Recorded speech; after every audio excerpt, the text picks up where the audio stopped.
Bonjour et bienvenue dans cette nouvelle vidéo d'aujourd'hui qui traite sur faire un bon choix des congés. Pas selon moi, mais selon trois hommes de Dieu.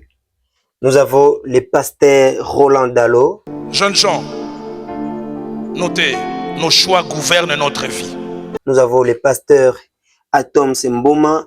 Le choix du conjoint est l'un des choix qui va rester le plus longtemps que possible après celui de l'éternité. Et nous avons le pasteur Marcelo. Si un homme veut s'engager à toi, une femme veut s'engager, rassure-toi qu'elle a aussi beaucoup prié, qu'il a aussi... On va suivre dans cette vidéo comment ils seront en train de nous présenter la manière de faire un choix.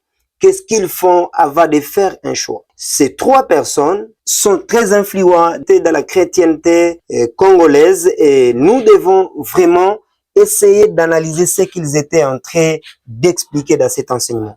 Premièrement, nous avons le pasteur apôtre Roland Dallot qui a donné des avancées sur les choix des conjoints. Et premièrement, selon le pasteur ou l'apôtre Roland Dallot, il a dit le temps montre le background des choix. Plus vous direz avec quelqu'un ou bien quelqu'un dans une relation, plus vous allez la connaître. C'est que le temps justifie un choix. Chose qu'il a dit, les bons choix ne nous scandalisent pas, mais ils nous encouragent même dans les moments les plus difficiles. C'est que lorsque une personne t'aime, lorsque tu as choisi une personne, cela veut dire que ce choix-là ne doit pas nous scandaliser, mais le choix que nous choisissons va nous accompagner, va nous encourager. Même lorsque vous êtes dans un moment difficile, la bonne personne pour vous ne peut jamais vous quitter. La bonne personne ne juge pas selon les circonstances ou les moments difficiles. La troisième des choses, c'est que l'apôtre Roland Dallot va nous expliquer, que nous allons écouter, c'est que les choix, c'est ce qui dirige notre vie. Les choix gouvernent nos vies. Si vous faites un choix, il faut apprendre, il faut comprendre que c'est une responsabilité. Jeunes gens, notez, nos choix gouvernent notre vie. Jeunes gens, notez, choisir est à la fois un privilège mais une responsabilité. Jeunes gens, notez, chacun de nos choix amène des conséquences, heureuses ou malheureuses. Jeunes gens, notez, il y a des conséquences négatives de nos choix que nous pouvons corriger, mais il y a d'autres qui sont difficiles à corriger. Et même des fois impossibles. Les jeunes gens, notez, le temps finit toujours par sanctionner nos choix. Le temps finit par montrer si notre choix était juste ou ne l'était pas. Jeunes gens, notez, il n'y a pas pire souffrance que d'être obligé d'assumer toute la vie les malheurs et les frustrations attachées à un mauvais choix. Il n'y a pas pire frustration. Jeunes gens, notez enfin, vouloir sortir d'un mauvais choix par le divorce n'est pas un choix biblique. Mais vous pouvez éviter ce choix de vouloir sortir un jour en faisant le choix de bien entrer. La deuxième personne, c'est le pasteur Atom. Selon ma compréhension, il a été plus profond lorsqu'il était en train d'expliquer. Il a dit, il faut savoir que le choix d'un conjoint est celui qui dure le plus longtemps et qu'on fait une fois pour toutes.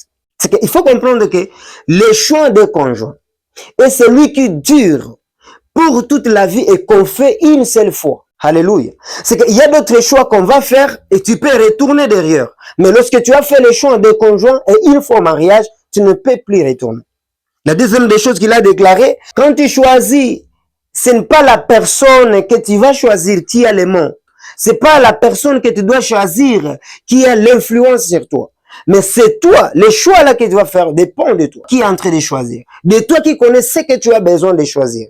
C'est que il voulait nous faire comprendre que lorsque tu vas choisir, il faut apprendre à connaître ce que toi tu aimes, ce que tu veux, et ce que tu peux supporter et ce que tu ne peux pas supporter. Le choix du conjoint est l'un des choix qui va rester le plus longtemps que possible après celui de l'éternité. On ne le fait pas à la va-vite.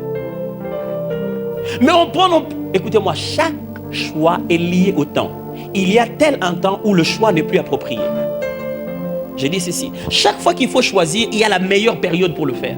Quand vous sortez de là, le choix devient beaucoup plus difficile. Quand vous faites ça avant cela, vous aurez des conséquences. Alors, quand c'est la période où vous devez vous marier, ne vous dites pas, bon, j'ai tout le temps, hein, moi je veux quand même faire un peu d'argent. Ok, je vais faire quand même un peu d'argent, c'est bon. Jusqu'à ce que tu vas te retrouver qu'on t'avait déjà épousé par une autre jeune fille, tu ne comprends pas quelle est votre relation.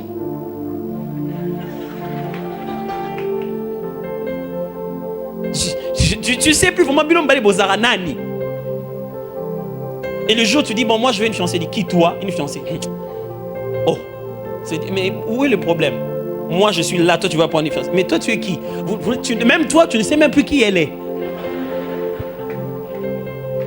Pourquoi? Parce qu'au moment de choisir, tu n'as pas choisi. Et tu t'es laissé choisir. Le pasteur qui l'a dit au début. Si tu ne fais pas un choix, tu subiras celui de quelqu'un d'autre.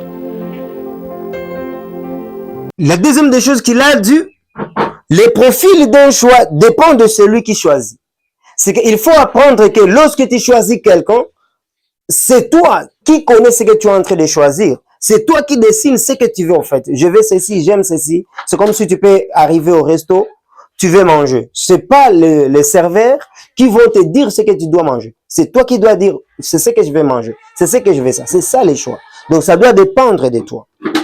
La troisième des choses, le choix doit ressortir de l'homme, surtout quand il s'agit d'un conjoint. C'est l'homme qui doit choisir et non pas la femme. Il arrive des fois où la femme choisit, mais elle n'a pas la décision.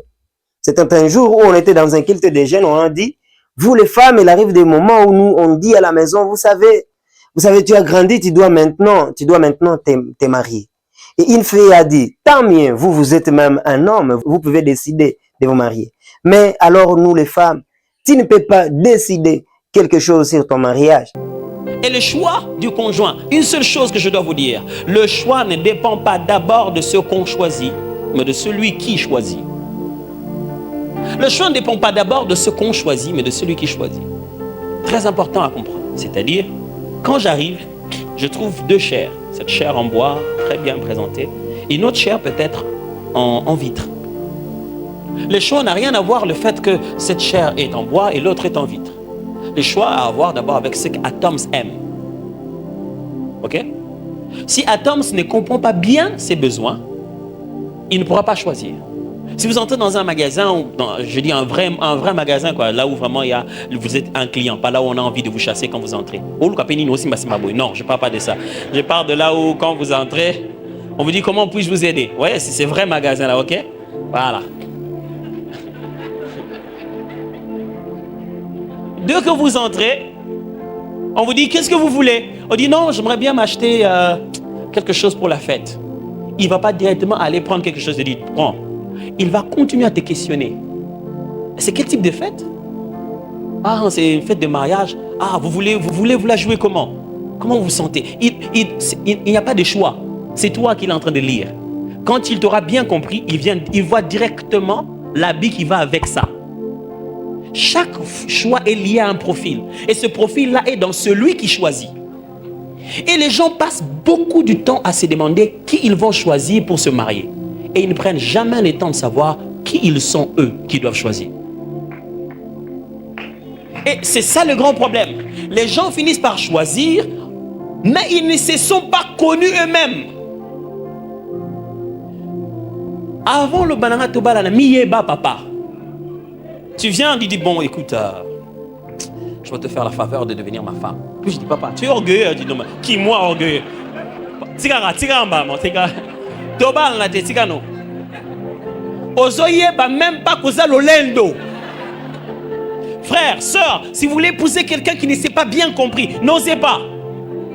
N'osez pas. Pourquoi? Parce que c'est la mauvaise image qu'il a de lui qui a créé ton image à toi. C'est clair dans la Bible. La femme est sortie de l'homme, mes frères. C'est comme ça que se passe le choix de conjoint. Ça sort de moi. Nadège, c'est moi au féminin. Non, il ne faut pas dire ça. Ok, ça va. C'est-à-dire que je regarde Atoms, je regarde ce qu'il a et ce qu'il manque. Je connais Atoms, je connais son présent, je connais son avenir. Je sais ce qu'il aime, je sais ce qu'il est. Ce qui donne l'impression d'être, mais ce qu'il est vraiment. Vous savez, dans le mariage, vous êtes vous. Si tu me donnes l'impression que non, toi tu sais résister à la faim, mais chez toi à la maison, tu vas être toi-même. Un ami me disait, il arrive chez sa sœur et il trouve son beau-frère fâché. Il dit, qu'est-ce qu'il y a? Il dit, chaque fois que les enfants préparent, on mange vite. Mais quand ta grande sœur prépare, l'éviter l'embarras, banga, Tony. Mais c'est peut-être un chef d'entreprise, hein? Allez, chez lui, à l'entreprise, chef, excusez-moi, je n'ai pas encore mis la tasse de thé. Non, non, non, c'est pas grave, c'est pas grave. Nandako. Alors, si tu te trompes, tu crois que tu es l'homme en veste le dimanche ici. Tu crois que tu es la concordance de tes habits. Tu crois que tu es la jeune fille que tu penses que les autres pensent que tu es. Tu vas mal choisir. Pourquoi? Parce que les gens se marient mal parce qu'ils veulent associer deux images et non deux personnes. Le mariage, c'est 3 plus 3 qui font un. C'est un mariage d'esprit, d'âme et de corps. C'est une combinaison de ces 3 choses. Et quand une personne ne comprend pas très bien qui elle est vraiment, sa véritable identité, c'est parti. Vous allez faire une bombe. Frère, le plus grand secret dans le choix du conjoint, c'est celui-là, frère. Ça n'a rien à voir avec critères. Qu'est-ce qu'il a, qu'est-ce qu'il n'a pas. Et le troisième homme de Dieu, c'est le pasteur Marcelo. Lui, il a dit, l'amour seul ne suffit pas. En fait, nous devons apprendre que lorsque tu choisis une personne, tu ne dois pas seulement te fier sur l'amour. Tu dis que non, je l'aime, mais cela ne suffit pas. Cela ne suffit pas. Il arrive des moments que je vous ai expliqué ici dans un enseignement que l'amour est passager. C'est un sentiment. Il peut arriver, il part, il passe. Il y a de ces circonstances qui te poussent d'aimer une personne et il arrivera un moment où tu n'aimes plus parce que c'est l'amour, c'est un sentiment. Ça passe, ok? Et il a ajouté que quand vous voulez aimer, il faut prier. La plupart des personnes prient après avoir aimé. Et pourtant, quand tu pries après avoir aimé, il faut mettre en tête que même Dieu ne peut plus influencer sur les choix.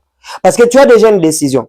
Imaginez, tu as une femme et maintenant tu l'aimes vraiment, tu l'aimes sincèrement. Ou bien un mec, tu l'aimes sincèrement et puis tu vas te dire maintenant, Dieu, je vais prier, voir comment tu vas me diriger dans ces choix. Et puis tu dis, Seigneur, je suis là, je suis en train de prier et j'ai besoin à ce que tu puisses me conduire. Mais le Seigneur va te demander, tu veux à ce que je te conduise dans quoi? Quand tu lui dis, je veux à ce que tu me conduises, mais lui, dans ta tête d'abord, tu sais que j'ai quelqu'un. Ok? Et quand tu vas prier dépendamment de la personne que tu as.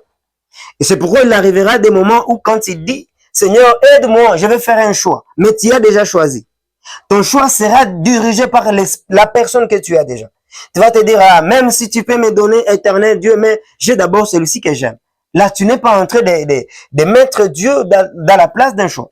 Avant d'aller le faire, prie d'abord. Et c'est maintenant que Dieu peut t'orienter. Mais après avoir choisi, après avoir eu une personne, ne prie plus pour les choix, mais prie maintenant pour les caractères. J'aimerais à ce que Seigneur qu'il y ait une adaptation, j'aimerais à ce que cette personne soit compatible. Et cela, il faut dire que si c'est ta volonté. Parce qu'il arrive des moments où nous prions que notre volonté soit faite, mais on oublie que la volonté de Dieu est parfois contraire de notre volonté. Parce qu'il arrive que Dieu ne nous donne pas seulement ce que nous voulons, mais il nous donne ce que nous méritons. Il faut mettre ça en tête. Quand Dieu te donne une chose, il ne te donne pas ce que tu aimes, mais il te donne ce que tu mérites. Et c'est ce que le pasteur voulait expliquer par là. Alors j'aimerais à ce que tu puisses l'écouter un peu. Si un homme veut s'engager à toi, une femme veut s'engager, rassure-toi qu'elle a aussi beaucoup prié, qu'il a aussi beaucoup prié. Quand il vient te dire oui, dis-là, est-ce que tu as prié? Oh, je n'ai pas prié, je sens déjà l'amour. Non, non, non, moi je ne veux pas de ces choses-là, je sens l'amour. Va prier Dieu, va le demander. Je veux épouser la femme de ma vie. Je veux qu'il y ait aussi le sceau de Dieu. N'enlevez jamais la spiritualité de vos choix. Ce monde est rempli de possédés. Ce monde est rempli de mauvais maris, rempli de mauvaises femmes. Les églises sont remplies de femmes mauvaises, des hommes mauvais. Je suis pasteur, je sais ce que je dis. Bozana bizaleli moko. Ah, bizaleli. Ah, bizaleli. Il y a des personnes ici qui sont immariables, inépousables. On t'épouse, on pleure. Mais oui. Maman n'a pas kokakete, papa n'a pas kokakete, y'a n'a pas kokakete. Yoskongo bali. Oh ma Jésus, sauveur. Alors il y a tellement de gens comme ça dans ce monde, inépousables, par le caractère. D'autres ont des démons. Alors tu veux te marier comme ça. Parmi 1000 hommes, peut-être qu'il n'y a que 100 vrais maris. Parmi 1000 femmes, peut-être qu'il n'y a que 100 bonnes femmes. Et tu veux te marier comme ça. Tu prends. Comme ça. Parce que, mon thème est bêti. Oh, Kokoli, la société. Depuis mon acquis, Yango balié. Quand mon thème. Ne vous mariez pas comme ça. Oh, depuis que je l'ai vu, j'arrive plus à manger et tout. Mais peut-être que tu as rencontré un possédé. Peut-être que tu as rencontré un sorcier, une sorcière qui t'a envoûté. Priez avant de répondre. Priez avant de demander la main. Que Dieu vous bénisse abondamment. Merci beaucoup de nous avoir suivis du début à la fin de cette vidéo. Si ça t'a béni, tu peux le partager à une personne. Merci et que Dieu vous bénisse.